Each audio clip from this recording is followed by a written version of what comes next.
নগদ থেকে মোবাইলে টাকা রিচার্জ করা অনেকেই এখনো ঠিকমতো জানেন না। আর যারা জানেন না কিভাবে নগদ অ্যাকাউন্ট থেকে খুব সহজে মোবাইলে টাকা রিচার্জ করতে হয়, তাদের জন্য আজকের এই গুরুত্বপূর্ণ ভিডিও। তাই ভিডিওটি স্কিপ না করে শেষ পর্যন্ত দেখুন। চলুন ভিডিওটি শুরু করা যাক।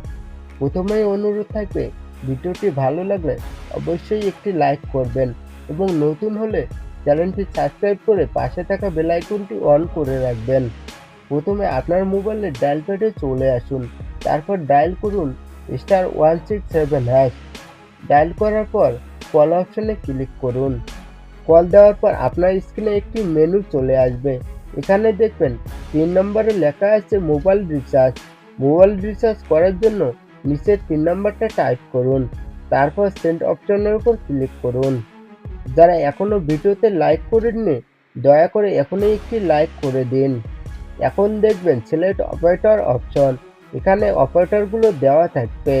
১ নম্বরে টেলিটক, ২ নম্বরে এয়ারটেল, ৩ নম্বরে গ্রামীণফোন, ৪ নম্বরে রবি, ৫ নম্বরে বাংলালিংক।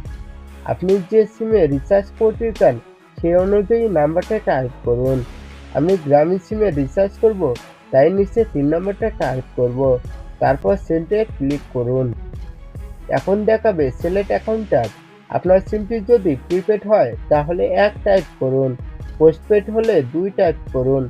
আমার সিমটি প্রিপেড, তাই আমি ১ টাইপ করব, এরপর সেন্ডে ক্লিক করুন। এখন আসবে ইন্টার মোবাইল নাম্বার। যে নাম্বারে রিচার্জ করতে চান সেই মোবাইল নাম্বারটি আপনি সঠিকভাবে টাইপ করুন, তারপর সেন্ডে ক্লিক করুন। এখন দেখাবে ইন্টার অ্যামাউন্ট। আপনি কত টাকা রিচার্জ করতে চান সেই পরিমাণ লিখুন। আমি ৩০ টাকা রিচার্জ করব, তাই এখানে আমি ৩০ টাকা টাইপ করলাম, তারপর সেন্ডে ক্লিক করুন। এখন আপনার সামনে একটি কনফার্মেশন মেনু আসবে।